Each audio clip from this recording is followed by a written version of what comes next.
Good eve po mga kabogis. Tagulan na naman po at ayan, tuloy yung paglabong ng ating mga bonggambilya. Pero maganda rin po yan sa mga katulad kong nag-rooted or nagpaparami ng iba't ibang varieties. Okay sa akin yan kasi sanay din ako mag-grap at mag-rooted. Hindi muna ako gumagamit ng mga fertilizer na pampabulaklak. Ang ginagamit ko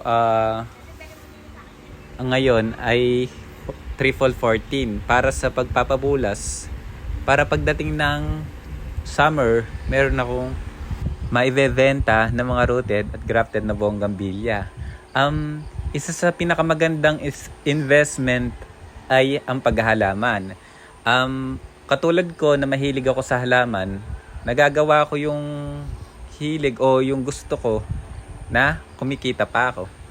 Sa mga bago na nagsisimula at gusto yung paghahalaman, gustong gawing business, wag kayong titigil na mag-graft, rooted. Practice lang ng practice. Di naman din ako naniniwala sa practice makes perfect. Kasi kahit gaano ka kagaling, meron mamamatay at mamamatay pa rin. Ang importante, hindi ka tumigil sa pangarap mo.